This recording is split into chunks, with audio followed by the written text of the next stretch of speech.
Hi friends, ದಿನದ ಎಲ್ಲ ಪ್ರಮುಖ ಸುದ್ದಿಯನ್ನ ನಿಮಗೆ ತಲುಪಿಸುವ mastmaga.com ಫುಲ್ ನ್ಯೂಸ್ಗೆ ಸ್ವಾಗತ. ನಾನು ಅಮರ್ ಪ್ರಸಾದ್. ಭಾರತ ಪಾಕ್ ಬಾರ್ಡರ್ನಲ್ಲಿ ಉದ್ವಿಗ್ನತೆ ಹೆಚ್ಚಾಗ್ತಿರೋ ಹೊತ್ತಲ್ಲಿ ಗಡಿಯಲ್ಲಿ ಮತ್ತೆ ಗುಂಡಿನ ಶಬ್ದ ಮೊಳಗಿದೆ. ಶಂಕಿತ ಉಗ್ರರ ಮೇಲೆ ಭಾರತೀಯ ಸೈನಿಕರು ಬುಧವಾರ ಬೆಳಗಿನ ಜಾವ ಗುಂಡು ಹಾರಿಸಿದ್ದಾರೆ. ಜಮ್ಮು ಕಾಶ್ಮೀರದ ರಜೌರಿ ಜಿಲ್ಲೆಯ ಸುಂದರ್ಬನಿ ಸೆಕ್ಟರ್ನಲ್ಲಿ ಉಗ್ರರ ವಿರುದ್ಧ ಸೇನೆ ತೀವ್ರ ಕಾರ್ಯಾಚರಣೆ ನಡೆಸಿದೆ. ಈ ವೇಳೆ ಸಂಶಯಾಸ್ಪದ ಚಟುವಟಿಕೆಯನ್ನ ಗಮನಿಸ್ತಾ ಇದ್ದ ಹಾಗೆ ಸೇನೆ ಗುಂಡು ಹಾರಿಸಿದೆ. ಈ ಬಗ್ಗೆ ಖುದ್ದು ಸೇನಾಧಿಕಾರಿಗಳು ಕೂಡ ಮಾಹಿತಿಯನ್ನ ಕೊಟ್ಟಿದ್ದಾರೆ. ಫಾರ್ವರ್ಡ್ ಏರಿಯಾಗಳಲ್ಲಿ ಈ ರೀತಿ ಅನುಮಾನಾಸ್ಪದ ಬೆಳವಣಿಗೆ ಕಂಡು ಕೂಡಲೇ ಕೆಲ ಕಾಲ ಫೈರಿಂಗ್ ನಡೆಸಿದ್ವಿ ಅಂತ ಹೇಳಿದ್ದಾರೆ. ಏನೋ LOC ಗಡಿಯುದ್ದಕ್ಕೂ ನಮ್ಮ ಸೇನೆ ಫುಲ್ ಅಲರ್ಟ್ ನಲ್ಲಿದೆ. ಈ ಭಾಗದಲ್ಲಿ ಈಗ ಆಲ್ರೆಡಿ ಹೆಚ್ಚಿನ ಸೈನಿಕರನ್ನ ನಿಯೋಜಿಸಿ ಶಂಕಿತ ಉಗ್ರರ ಮೇಲೆ ಹದ್ದಿನ ಕಣ್ಣಿಡ್ಲಾಗ್ತಿದೆ. ಪ್ರತಿ ಕ್ಷಣಕ್ಕೂ ಅವರ ಮೂವ್ಮೆಂಟ್ ನ ಕ್ಲೋಸ್ ಆಗಿ ಮಾನಿಟರ್ ಮಾಡ್ತಾ ಇದ್ದೀವಿ ಅಂತ ಹೇಳಿದ್ದಾರೆ. ಈ ಮೂಲಕ LOC ಪ್ರದೇಶದಲ್ಲಿ ಒಂದ್ ಕಡೆ ಪಾಕ್ ಸೇನೆ, ಮತ್ತೊಂದ್ ಕಡೆ ಉಗ್ರರು ಭಾರತೀಯ ಸೇನೆಗೆ ಕಾಟ ಕೊಡೋಕೆ ಪ್ರಯತ್ನ ಪಟ್ರೆ ಏನೋ ಪ್ಲಾನ್ ಮಾಡ್ತಿದಾರಾ ಅನ್ನೋ ಪ್ರಶ್ನೆ ಕ್ಲಿಯರ್ ಆಗಿ ಉದ್ಭವಿಸ್ತಾ ಇದೆ. ಯಾಕಂದ್ರೆ ಸ್ನೇಹಿತರೆ, ಯಾವಾಗಲೂ ಕೂಡ ಉಗ್ರರನ್ನ ಭಾರತದ ಗಡಿಯೊಳಗೆ ನುಗ್ಗಿಸ್ಲಿಕ್ಕೆ ನಮ್ಮ ಸೈನಿಕರ ಗಮನವನ್ನು ಬೇರೆ ಕಡೆ ಸೆಳಿಬೇಕಾಗತ್ತಲ್ಲ. ಆವಾಗ ಪಾಕ್ ಸೇನೆ ಈ ರೀತಿ ಇದ್ದಕ್ಕಿದ್ದಂತೆ ಅವರಿಗೆ ಅವರ ಒಳಗಿನ ಈ ಹುಮ್ಮಸ್ಸು ಎದ್ದು ಕೈ ಕಡಿಯೋಕೆ ಶುರುವಾಗುತ್ತೆ. ಗುಂಡು ಹಾರಿಸೋಕೆ ಶುರು ಮಾಡ್ತಾರೆ, ಅಟೆನ್ಷನ್ ಡೈವರ್ಟ್ ಮಾಡಕ್ಕೆ. ಸೊ ಆ ರೀತಿ ಏನಾದರೂ ಮಾಡ್ತಿದಾರ ಅನ್ನೋ ಪ್ರಶ್ನೆ ಈಗ ಕಾಡ್ತಾ ಇದೆ. ಏನೋ ಕುಂಭಮೇಳದ ನದಿ ನೀರಿನ ಮಾಲಿನ್ಯ ಕುರಿತು ಭಾರಿ ಚರ್ಚೆ ಮುಂದುವರೆದಿದೆ. ನ್ಯಾಷನಲ್ ಗ್ರೀನ್ ಟ್ರೈಬ್ಯುನಲ್ NGT ಮತ್ತು ಉತ್ತರ ಪ್ರದೇಶ ಸರ್ಕಾರ ಈಗ ಜಲಯುದ್ಧವನ್ನು ನಡೆಸ್ತಾ ಇದ್ದಾರೆ. ಗಂಗಾ ನದಿ ನೀರಲ್ಲಿ ಫೇಕಲ್ ಬ್ಯಾಕ್ಟೀರಿಯಾ ಹೆಚ್ಚಾಗಿದೆ, ಫೇಕಲ್ ಕಾಲಿಫಾರ್ಮಾ ಬ್ಯಾಕ್ಟೀರಿಯಾ ಹೆಚ್ಚಾಗಿದೆ ಅಂತ NGT ಅಥವಾ ರಾಷ್ಟ್ರೀಯ ಹಸಿರು ನ್ಯಾಯಮಂಡಳಿ ಹೇಳಿತ್ತು. ಹೇಗೆ ಕೇಂದ್ರ ಮಾಲಿನ್ಯ ನಿಯಂತ್ರಣ ಮಂಡಳಿ CPCB ಕೊಟ್ಟ ವರದಿ ಆಧಾರದ ಮೇಲೆ ಈ ರೀತಿ ಉಲ್ಲೇಖ ಮಾಡಿತ್ತು. ಈ ಬ್ಯಾಕ್ಟೀರಿಯಾ ಜನರು ಮತ್ತು ಪ್ರಾಣಿಗಳ ವಿಸರ್ಜನೆಯಲ್ಲಿ ಇರುವಂತಹ ಬ್ಯಾಕ್ಟೀರಿಯಾ ಇದು. ಹೀಗಾಗಿ ವಿಪಕ್ಷಗಳು UP ಸರ್ಕಾರದ ವಿರುದ್ಧ ಕಿಡಿಕಾರಿದ್ವು. ಈ ಬಗ್ಗೆ UP ಅಸೆಂಬ್ಲಿಯಲ್ಲಿ ರಿಯಾಕ್ಟ್ ಮಾಡಿರೋ UP CM ಯೋಗಿ ಆದಿತ್ಯನಾಥ್, ಪ್ರಯಾಗ್ರಾಜ್ ಸುತ್ತಮುತ್ತ ಗಂಗಾ ನದಿ ನೀರಿನ ಗುಣಮಟ್ಟ ಚೆನ್ನಾಗೇ ಇದೆ, ಅಲ್ಲಿನ ನೀರು ಸ್ನಾನದ ಜೊತೆಗೆ ಕುಡಿಯೋಕೂ ಯೋಗ್ಯವಾಗಿದೆ ಅಂತ ಹೇಳಿದ್ದಾರೆ.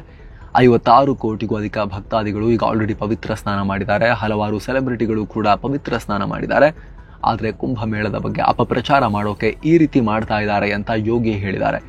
ಅಲ್ಲದೆ ಸನಾತನ ಧರ್ಮ, ಗಂಗಾ ಮಾತೆ, ಭಾರತ ಅಥವಾ ಮಹಾಕುಂಭದ ವಿರುದ್ಧ ಆಧಾರರಹಿತ ಆರೋಪ ಇಲ್ಲ ಫೇಕ್ ವಿಡಿಯೋ ಮಾಡೋದು 56 ಕೋಟಿ ಜನರ ನಂಬಿಕೆ ಜೊತೆ ಆಟವಾಡಿದ ಹಾಗೆ ಅಂತ ಹೇಳಿದ್ದಾರೆ.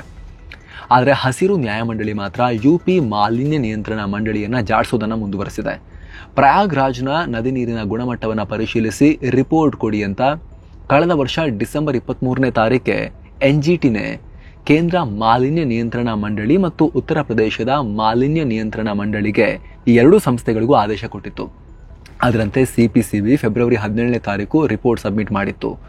ಈ ರಿಪೋರ್ಟ್ ಆಧಾರದಲ್ಲೇ NGT ನೀರು ಮಾಲಿನ್ಯ ಆಗಿದೆ ಅಂತ ಹೇಳಿದ್ದು. ಆದರೆ UP ಮಂಡಳಿ ಮಾತ್ರ ರಿಪೋರ್ಟ್ ಕೊಟ್ಟಿರಲಿಲ್ಲ. ನಿನ್ನೆ NGT ಉಗ್ದಿದ್ದಕ್ಕೆ ಇವತ್ತು ರಿಪೋರ್ಟ್ ಸಬ್ಮಿಟ್ ಮಾಡಿದೆ. ಬಟ್ ಆ ರಿಪೋರ್ಟ್ನಲ್ಲೂ biochemical oxygen demand, chemical oxygen, faecal coliform bacteria ಬಗ್ಗೆ ಡೀಟೇಲ್ಸ್ ಕೊಟ್ಟಿಲ್ಲ. ಹೀಗಾಗಿ ಸರಿಯಾದ ಮಾಹಿತಿ ಕೊಟ್ಟಿಲ್ಲ ಅಂತ ಹೇಳಿ NGT UP ಸರ್ಕಾರ ಮತ್ತು UP PCBಯನ್ನ ತರಾಟೆ ತಗೊಂಡಿದೆ. ಬೇರೆ ಬೇರೆ ಲೊಕೇಶನ್ಗಳಿಂದ ಹೊಸದಾಗಿ ಸ್ಯಾಂಪಲ್ ಕಲೆಕ್ಟ್ ಮಾಡಿ ರಿಪೋರ್ಟ್ ಕೊಡಿ ಅಂತ ಹೇಳಿದೆ. 1 ವಾರ ಸಮಯಾವಕಾಶ ನೀಡಿದೆ. ಈ ವೇಳೆ UP ಮಂಡಳಿ ಸಾಲದು ಅಂತ ಕೇಂದ್ರ ನಿಯಂತ್ರಣ ಮಂಡಳಿ ಎಲ್ಲಿಯ ನೀರನ್ನ ಪರೀಕ್ಷೆ ಮಾಡಿತು ಎಕ್ಸಾಕ್ಟ್ಲಿ ಅಂತ ಪರ್ಟಿಕ್ಯುಲರ್ ಲೊಕೇಶನ್ ಕೂಡ ಕೇಳಿದೆ. ಹೀಗಾಗಿ NGT ಹಾಗಿದ್ರೆ ನೀವು CPCB ಕೊಟ್ಟಿರೋ ರಿಪೋರ್ಟ್ ಒಪ್ಪೋದಿಲ್ವಾ ಅಂತ ಕಿಡಿಕಾರಿದೆ. ಆದ್ರೂ ಕೂಡ ಅವ್ರು ಕೇಳಿರೋ ಮಾಹಿತಿ ಕೊಡಿ ಅಂತ CPCBಗೆ ಸೂಚಿಸಿದೆ. ಇನ್ನು ಇದೇ ಕುಂಭಮೇಳದಲ್ಲಿ ವ್ಯಾಪಾರ ಮಾತ್ರ ಭರ್ಜರಿಯಾಗಿ ನಡೀತಾ ಇದೆ. ಇದುವರೆಗೆ ಸುಮಾರು 3 ಲಕ್ಷ ಕೋಟಿ ರೂಪಾಯಿ ಟ್ರಾನ್ಸಾಕ್ಷನ್ ಆಗಿರಬಹುದು ಅಂತ ಹೇಳ್ತಿದ್ದಾರೆ. Confederation of all India traders CAIT ಪ್ರಧಾನ ಕಾರ್ಯದರ್ಶಿಯಾಗಿರುವಂತ ಪ್ರವೀಣ್ ಖಂಡೇಲ್ವಾಲ್ ಈ ಮಾಹಿತಿಯನ್ನ ಕೊಟ್ಟಿದ್ದಾರೆ. ಜಾಗತಿಕ ಲೋಕದಲ್ಲಿ ನಾವು ಊಹೆ ಮಾಡಿದಕ್ಕಿಂತ ವೇಗವಾಗಿ ಬದಲಾವಣೆಗಳಾಗ್ತವೆ ಸ್ನೇಹಿತರೆ. ಆರ್ಥಿಕ ನೀತಿ ಪಲ್ಲಟ, ಜಾಗತಿಕ ಸಂಘರ್ಷ, ಟೆಕ್ನಲ್ಲಿ ಕಂಡು ಕೇಳರಿಯದ ಇನೋವೇಷನ್, ಮಾರುಕಟ್ಟೆ ಪತನ, ಹೀಗೆ ಪ್ರತಿದಿನ ಭವಿಷ್ಯ ರೂಪಿಸ್ತಾ ಇದ್ದಾವೆ. ಆದರೆ ಈ ಬದಲಾವಣೆಗೆ ತಕ್ಕಂತೆ ನಾವು ಕೂಡ ಅಪ್ಡೇಟ್ ಆಗ್ತಾ ಇದೀವ. ಉದ್ಯಮದಲ್ಲಿ AI ದಾಪುಗಾಲಿಡ್ತಾ ಇದೆ. ಗೂಗಲ್, ಅಮೆಜಾನ್ ಅಂತ ದಿಗ್ಗಜ ಕಂಪನಿಗಳಲ್ಲಿ ಲೇ ಆಫ್ ಆಗ್ತಾ ಇದೆ. ಹಾಗಾಗಿ ನಾವೆಲ್ಲ ಯೋಚನೆ ಮಾಡಬೇಕಾದ ಟೈಮ್ ಇದು. AI ಗೊತ್ತಿಲ್ಲ ಅಂತ ಹೇಳಿದ್ರೆ ಈ ಬದಲಾವಣೆಗೆ ಒಗ್ಗಿಕೊಳ್ಳೋದು ಕಷ್ಟ ಆಗ್ಬೋದು. ಸೊ ಈ ವಿಡಿಯೋದ ಪಾರ್ಟ್ನರ್ ಆಗಿರೋ ಗ್ರೋತ್ ಸ್ಕೂಲ್ ಇದಕ್ಕೆ ಒಂದೊಳ್ಳೆ ಅಪರ್ಚುನಿಟಿ ತರ್ತಾ ಇದೆ. 3 ಗಂಟೆಗಳ ಪ್ರಾಕ್ಟಿಕಲ್ AI ಕೋರ್ಸ್ ತಂದಿದೆ. ಡಿಸ್ಕ್ರಿಪ್ಷನ್ ಮತ್ತು ಪಿನ್ ಮಾಡಿರೋ ಕಾಮೆಂಟ್ ನಲ್ಲಿ ಲಿಂಕ್ ಇದೆ. mastmaga.com ನ ಮೊದಲ 1000 ವೀಕ್ಷಕರಿಗೆ ಫ್ರೀ ಆಕ್ಸೆಸ್ ಇರುತ್ತೆ. ಅದಾದ್ಮೇಲೆ ಅಫೋರ್ಡಬಲ್ ಪ್ರೈಸಸ್ ನಲ್ಲಿ ಇರುತ್ತೆ. ಇದರಲ್ಲಿ ಏನ್ ಹೇಳ್ಕೊಡ್ತಾರೆ, ನಿಮ್ಮ ಕೆಲಸದ ಸಮಯವನ್ನ ಕಮ್ಮಿ ಮಾಡಿ ಪ್ರೊಡಕ್ಟಿವಿಟಿ ಹೆಚ್ಚು ಮಾಡೋಕೆ AI ಟೂಲ್ ಅನ್ನ ಹೇಗೆ ಬಳಸಬೇಕು, ಕೆಲಸ ಸುಲಭ ಮಾಡ್ಕೊಳ್ಳೋಕೆ, ಉದ್ಯೋಗ ಹುಡುಕಾಟ, ಪ್ರಾಂಪ್ಟ್ ಎಂಜಿನಿಯರಿಂಗ್, ಕೋಡಿಂಗ್ ಬಳಸದೆ ಡೇಟಾ ಅನಾಲಿಸಿಸ್, AI ಬಳಸಿ ಅತ್ಯದ್ಭುತ ಇಮೇಜ್ ಮತ್ತು ವಿಡಿಯೋ ಸೃಷ್ಟಿಸೋದು, ಹೀಗೆ 20ಕ್ಕೂ ಅಧಿಕ AI ಟೂಲ್ಸ್ ಅನ್ನ ಹೇಳ್ಕೊಡ್ಲಾಗುತ್ತೆ. ಈಗ already tech, sales, marketing, HR operations, business ಹೀಗೆ ಎಲ್ಲಾ ಸೆಕ್ಟರ್ ನಲ್ಲಿ ಕೆಲಸ ಮಾಡ್ತಿರೋರು ಕೂಡ ಈ ಟ್ರೈನಿಂಗ್ ಕ್ಲಾಸ್ ಅನ್ನ ಅಟೆಂಡ್ ಮಾಡಿದ್ದಾರೆ. ಹಾಗೆ ಈಗ ತಾನೇ ಜಾಬ್ ಅನ್ನ ಹುಡುಕ್ತಿರೋರು ಕೂಡ AI ಟೂಲ್ಸ್ ಅನ್ನ ಕಲಿತು ನಿಮ್ಮ ಸ್ಕಿಲ್ ಸೆಟ್ಗೆ ಹೊಸ ಒಂದಷ್ಟು ಸ್ಕಿಲ್ಸ್ ಅನ್ನ ಆಡ್ ಮಾಡ್ಕೋಬಹುದು. ಆಸಕ್ತರು ಡಿಸ್ಕ್ರಿಪ್ಷನ್ ಮತ್ತು ಪಿನ್ ಮಾಡಿರೋ ಕಾಮೆಂಟ್ ಅನ್ನ ಮಿಸ್ ಮಾಡದೆ ಚೆಕ್ ಮಾಡಿ. ಬನ್ನಿ ಈಗ ಫುಲ್ ನ್ಯೂಸ್ ನಲ್ಲಿ ಮುಂದುವರಿಯೋಣ. ಸ್ನೇಹಿತರೆ, ಮಹತ್ವದ ಬೆಳವಣಿಗೆಯಲ್ಲಿ ದಿಲ್ಲಿಗೆ ಹೊಸ ಚೀಫ್ ಮಿನಿಸ್ಟರ್ ಆಯ್ಕೆಯಾಗಿದೆ. ಈ ಬಾರಿ ಎಲ್ಲರ ನಿರೀಕ್ಷೆಯಂತೆ ಬಿಜೆಪಿ ಸಸ್ಪೆನ್ಸ್ ಕೊಟ್ಟಿದೆ. ಯಾವಾಗಲೂ ಕೂಡ ಸಸ್ಪೆನ್ಸ್ ಕೊಡೋದ್ರಲ್ಲಿ, ಲಾಸ್ಟ್ ಮೂಮೆಂಟ್ ನಲ್ಲಿ ಅನಿರೀಕ್ಷಿತ ಆಯ್ಕೆಗಳನ್ನ ಮಾಡೋದ್ರಲ್ಲಿ ಬಿಜೆಪಿ ಎಕ್ಸ್ಪರ್ಟ್ ಅಲ್ಲ. ಎಸ್ಪೆಷಲಿ ಮೋದಿ ಶಾ ಬಿಜೆಪಿ ಈಗಲೂ ಕೂಡ ಅದೇ ಆಗಿದೆ. ಬಿಜೆಪಿ ದಿಲ್ಲಿಗೆ ತನ್ನ ಕಡೆಯಿಂದ 2ನೇ ಮಹಿಳಾ ಮುಖ್ಯಮಂತ್ರಿಯನ್ನ ಆಯ್ಕೆ ಮಾಡಿದೆ. ಮುಂಚೆ ಸುಷ್ಮಾ ಸ್ವರಾಜ್ ಅವರು, ಈಗ ರೇಖಾ ಗುಪ್ತಾರನ್ನ ಬಿಜೆಪಿ ನೂತನ ಸಿಎಂ ಆಗಿ ಆಯ್ಕೆ ಮಾಡಿದೆ. ಬಿಜೆಪಿ ಎಂಪಿ ರವಿಶಂಕರ್ ಪ್ರಸಾದ್ ಹಾಗೂ BJP national secretary Om Prakash Dhankhar ಅನ್ನ ವೀಕ್ಷಕರಾಗಿ ನೇಮಿಸಲಾಗಿತ್ತು. ಈಗ ಬಿಜೆಪಿ ಶಾಸಕರೆಲ್ಲ ರೇಖಾ ಗುಪ್ತಾರನ್ನ ಶಾಸಕಾಂಗ ಪಕ್ಷದ ನಾಯಕಿಯಾಗಿ ಆಯ್ಕೆ ಮಾಡಿದ್ದಾರೆ. ರೇಖಾ ಗುಪ್ತಾ ಸದ್ಯ ದಿಲ್ಲಿ ಬಿಜೆಪಿಯ ಜನರಲ್ ಸೆಕ್ರೆಟರಿ ಆಗಿದ್ರು. ಒನ್ ಟೈಮ್ MLA ಶಾಲಿಮಾರ್ ಬಾಗ್ನಿಂದ ಆಯ್ಕೆಯಾಗಿದ್ರು. ಬಿಜೆಪಿಯ ಮಹಿಳಾ ಮೋರ್ಚಾದ ಉಪಾಧ್ಯಕ್ಷೆ ಕೂಡ ಹೌದು. ವಿದ್ಯಾರ್ಥಿಯಾಗಿದ್ದಾಗಿನಿಂದ ಇವರು ಬಿಜೆಪಿ ಸಂಘಟನೆಯಲ್ಲಿ ತೊಡಗಿದ್ರು ಅಂತ ಹೇಳ್ತಾರೆ. ABVP ತೊಡಗಿಸಿಕೊಂಡಿದ್ರು ಅಂತ ಹೇಳ್ತಾರೆ. ಸೊ ಇಂಥ ನಾಯಕಿಯನ್ನ, 50 ವರ್ಷದ ಈ ಮಹಿಳಾ ನಾಯಕಿಯನ್ನ ಬಿಜೆಪಿ ದಿಲ್ಲಿಯ ಚೀಫ್ ಮಿನಿಸ್ಟರ್ ಆಗಿ ಆಯ್ಕೆ ಮಾಡಿದೆ. ಆ ಮೂಲಕ ಸುಷ್ಮಾ ಸ್ವರಾಜ್, ಶೀಲಾ ದೀಕ್ಷಿತ್, ಆತಿಶಿ ನಂತರ ಮಹಿಳೆಯರು ದಿಲ್ಲಿ ಸಿಎಂ ಆಗೋದು ಕಂಟಿನ್ಯೂ ಆಗಿದೆ. ಇನ್ನು ಕೇಜ್ರಿವಾಲ್ ರನ್ನ ಸೋಲಿಸಿರೋ ಪರ್ವೇಶ್ ವರ್ಮಾರ ಹೆಸರು ಕೂಡ ಜೋರ ಕೇಳಿ ಬರ್ತಾ ಇತ್ತು. ಅವ್ರನ್ನ ಡೆಪ್ಯೂಟಿ ಸಿಎಂ ಆಗಿ ಆಯ್ಕೆ ಮಾಡಲಾಗಿದೆ. ಗುರುವಾರ ಪ್ರಮಾಣ ವಚನ ಸ್ವೀಕಾರ ಇರುತ್ತೆ. ಇತ್ತೀಚೆಗೆ ಕುಂಭಮೇಳಕ್ಕೆ ತೆರಳುವಾಗ ದಿಲ್ಲಿ ರೈಲ್ವೆ ಸ್ಟೇಷನ್ ನಲ್ಲಿ ಭೀಕರ ಕಾಲ್ತುಳಿತ ಉಂಟಾಗಿ ಕನಿಷ್ಠ 18 ಮಂದಿ ಪ್ರಾಣ ಕಳ್ಕೊಂಡಿದ್ರು. ಈ ವಿಚಾರವಾಗಿ ದಿಲ್ಲಿ ಹೈಕೋರ್ಟ್ ಭಾರತೀಯ ರೈಲ್ವೆ ಇಲಾಖೆ ವಿರುದ್ಧ ತೀವ್ರ ಅಸಮಾಧಾನ ಹೊರಹಾಕಿದೆ. ಟ್ರೈನ್ ಕೋಚ್ ಸಾಮರ್ಥ್ಯ ಮೀರಿದ ಮೇಲೂ ಟಿಕೆಟ್ ಮಾರಾಟ ಮಾಡೋ ಅಗತ್ಯ ಏನಿತ್ತು ಅಂತ ಕೇಳಿದೆ. ಅದೇ ಪ್ರಮುಖವಾಗಿರೋ ಸಮಸ್ಯೆ, ಅದರಿಂದಲೇ ಕಾಲ್ತುಳಿತ ಉಂಟಾಯಿತು ಅನ್ನೋ ಒಪಿನಿಯನ್ ಕೊಟ್ಟಿದೆ. ಅಲ್ಲದೆ ಬೇಸಿಕ್ ರೂಲ್ಸ್ ಪಾಲಿಸಿದ್ರೆ ಇಂಥ ಅನಾಹುತ ಆಗ್ತಾನೆ ಇರಲಿಲ್ಲ. ಜನರಲ್ ಕೋಚ್ಗಳಲ್ಲಿ ಅದರ ಕೆಪಾಸಿಟಿಗೆ ತಕ್ಕಂತೆ ಜನರನ್ನ ಒಳಗೆ ಬಿಡಬೇಕು, ಅದು ಯಾವಾಗಲೂ ಫಿಕ್ಸ್ಡ್ ಆಗಿರಬೇಕು, ಅವಾಗ ಈ ಸಮಸ್ಯೆ ಆಗಲ್ಲ ಅಂತ ನ್ಯಾಯಾಧೀಶರು ಕ್ಲಾಸ್ ತಗೊಂಡಿದ್ದಾರೆ. ಇನ್ನು ಅತ್ಯಾಚಾರ ಪ್ರಕರಣಕ್ಕೆ ಸಂಬಂಧಪಟ್ಟಂತೆ ಕೋಲ್ಕತ್ತಾದ ಪೋಕ್ಸೋ ಕೋರ್ಟ್ ಮಹತ್ವದ ತೀರ್ಪನ್ನ ಪ್ರಕಟಿಸಿದೆ. 7 ತಿಂಗಳ ಮಗುವಿನ ಮೇಲೆ ಅತ್ಯಾಚಾರ ಎಸಗಿದ್ದ ರಾಜೀವ್ ಘೋಷ್ ಅನ್ನುವ ಪಾತಕಿಗೆ ಮರಣದಂಡನೆಯನ್ನ ವಿಧಿಸಲಾಗಿದೆ.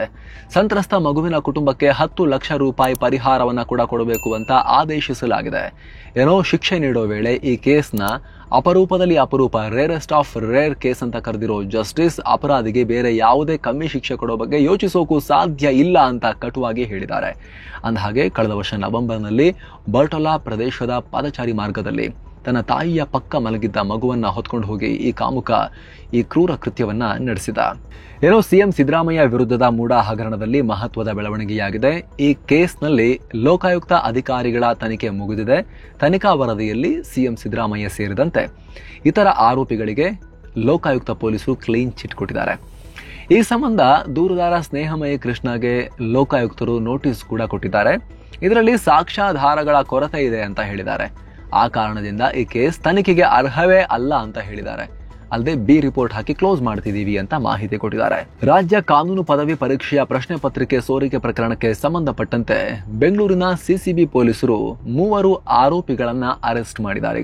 ಈ ಬಂಧಿತರನ್ನ ಕೋಲಾರ ಜಿಲ್ಲೆ ಬಸವಶ್ರೀ ಕಾನೂನು ಕಾಲೇಜಿನ ಉಪ ಪ್ರಾಂಶುಪಾಲರಾಗಿರೋ ನಾಗರಾಜ್ ಮತ್ತವರ ಕಾರ್ ಚಾಲಕ ವಿ ಜಗದೀಶ್ ಮತ್ತು ಬಂಗಾರಪೇಟೆ ಕಾನೂನು ಕಾಲೇಜ್ ವಿದ್ಯಾರ್ಥಿ ವರುಣ್ ಕುಮಾರ್ ಅಂತ ಗುರುತಿಸಲಾಗಿದೆ.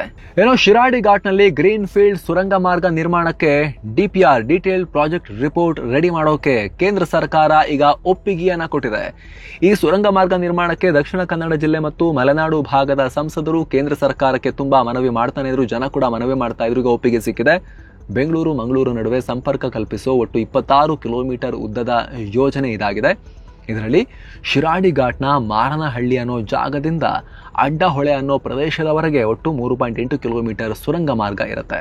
ಅನ್ನಭಾಗ್ಯ ಯೋಜನೆಯಡಿ ಅಕ್ಕಿ ಬದಲಾಗಿ ಫಲಾನುಭವಿಗಳ ಖಾತೆಗೆ ನೇರವಾಗಿ ಹಣ ಹಾಕ್ತಿದ್ದ ರಾಜ್ಯ ಸರ್ಕಾರ ಪುನಃ ಅಕ್ಕಿಯನ್ನೇ ಕೊಡ್ತೀವಿ ಅಂತ ಅನೌನ್ಸ್ ಮಾಡಿದೆ. ಈ ನಿಟ್ಟಿನಲ್ಲಿ ಪ್ರತಿ ಫಲಾನುಭವಿಗಳಿಗೆ ತಲಾ 170 ರೂಪಾಯಿ ಕೊಡ್ಲಾಗ್ತಾ ಇತ್ತು. ಇನ್ನು ಮುಂದೆ ಹಾಗಾಗಲ್ಲ. ಅದರ ಬದಲಾಗಿ ಫೆಬ್ರವರಿ ತಿಂಗಳಿನಿಂದಲೇ ಅಕ್ಕಿಯನ್ನ ಪ್ರತಿ ತಿಂಗಳು 10 ಕೆಜಿ ಅಕ್ಕಿಯನ್ನು ವಿತರಿಸೋಕೆ ಸರ್ಕಾರ ತೀರ್ಮಾನ ಮಾಡಿದೆ. ಒಡಿಶಾದಲ್ಲಿ ನೇಪಾಳಿ ವಿದ್ಯಾರ್ಥಿನಿ ಪ್ರಕೃತಿ ಲಮ್ಜಾಲ್ ಪ್ರಕರಣಕ್ಕೆ ಸಂಬಂಧಪಟ್ಟಂತೆ ಒಡಿಶಾ ಯೂನಿವರ್ಸಿಟಿಯ 5 ಸಿಬ್ಬಂದಿಯನ್ನ ಈಗ ಅರೆಸ್ಟ್ ಮಾಡಲಾಗಿದೆ. ಇವರಲ್ಲಿ 3 ನಿರ್ದೇಶಕರಾಗಿದ್ದರೆ 2 ಸೆಕ್ಯೂರಿಟಿ ಗಾರ್ಡ್ಸ್. ಅಂದಹಾಗೆ ಈ ನೇಪಾಳಿ ವಿದ್ಯಾರ್ಥಿನಿ ತಮ್ಮ ಲೈಫ್ ಅನ್ನು ತಾವೇ ಎಂಡ್ ಮಾಡ್ಕೊಂಡಿದ್ರು. ಈ ಪ್ರಕರಣಕ್ಕೆ ಸಂಬಂಧಪಟ್ಟಂತೆ ಯೂನಿವರ್ಸಿಟಿ ಕ್ಯಾಂಪಸ್ ಒಳಗಡೆ ಪ್ರತಿಭಟನೆ ಕೂಡ ಆಗಿತ್ತು. ಇವ್ರನ್ನ ಈ ಅರೆಸ್ಟ್ ಆಗಿರೋ ಸಿಬ್ಬಂದಿ ಬಲವಂತವಾಗಿ ಕ್ಯಾಂಪಸ್ ನಿಂದ ಹೊರ ಹಾಕಿದ್ದಾರೆ ಅನ್ನೋ ಆರೋಪದ ಮೇಲೆ ಈಗ ಅರೆಸ್ಟ್ ಮಾಡಲಾಗಿದೆ. ತೆಲಂಗಾಣದಲ್ಲಿ ರಂಜಾನ್ ಆಚರಣೆ ವೇಳೆ ಮುಸ್ಲಿಂ ಉದ್ಯೋಗಿಗಳಿಗೆ ಕೆಲಸದಲ್ಲಿ ಕನ್ಸೆಷನ್ ಕೊಡೋಕೆ ತೆಲಂಗಾಣದ ಕಾಂಗ್ರೆಸ್ ಸರ್ಕಾರ ಮುಂದಾಗಿದೆ. ಎಲ್ಲ ಮುಸ್ಲಿಂ ಉದ್ಯೋಗಿಗಳು ರಂಜಾನ್ ದಿನಗಳಲ್ಲಿ ಸ್ವಲ್ಪ ಬೇಗ ಅಂದ್ರೆ ಸಂಜೆ 4 ಗಂಟೆಗೇನೆ ಕೆಲಸವನ್ನ ಮುಗಿಸಿ ಮನೆಗೆ ಹೋಗಿ ಹಬ್ಬ ಆಚರಿಸೋಕೆ ಅವಕಾಶ ಕೊಡ್ತಾ ಇದ್ದೀವಿ ಅಂತ ಅನೌನ್ಸ್ ಮಾಡಿದ್ದಾರೆ. ಇದು ಸರ್ಕಾರ ಸೇರಿ ಎಲ್ಲಾ ಉದ್ಯೋಗಿಗಳಿಗೂ ಅನ್ವಯಿಸುತ್ತೆ. ತೆಲಂಗಾಣ ಸರ್ಕಾರದ ಈ ಹೊಸ ನಿರ್ಧಾರವನ್ನ ವಿಪಕ್ಷ ಬಿಜೆಪಿ ಟೀಕಿಸಿದೆ.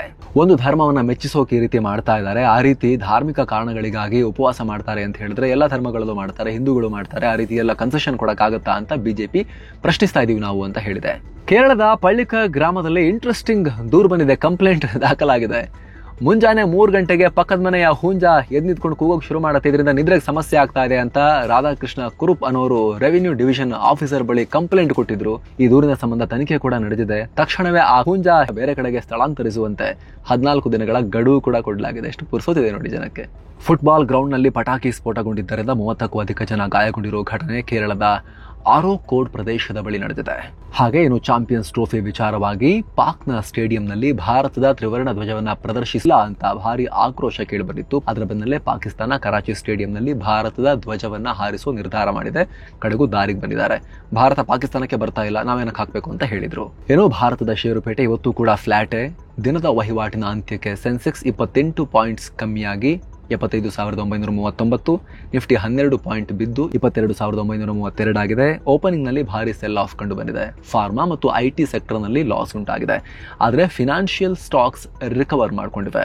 ಟ್ರಂಪ್ ರ ಟ್ಯಾರಿಫ್ ನೀತಿ ಬಗ್ಗೆ ಕನ್ಫ್ಯೂಸ್ ಆಗಿ ಹೂಡಿಕೆದಾರರು ಬ್ಯಾಂಕಿಂಗ್ ಸ್ಟಾಕ್ ಕಡೆ ಸ್ವಲ್ಪ ಮುಖ ಮಾಡಿದ್ರು. ಮಣಪ್ಪುರಂ ಫಿನಾನ್ಸ್, ಕ್ಯಾನರಾ ಬ್ಯಾಂಕ್ ಮತ್ತು ಭಾರತ್ ಎಲೆಕ್ಟ್ರಾನಿಕ್ಸ್ ಲಿಮಿಟೆಡ್ ನ ಷೇರುಗಳು ಗ್ರೀನ್ ನಲ್ಲಿ ಕಂಡು ಬಂದವು.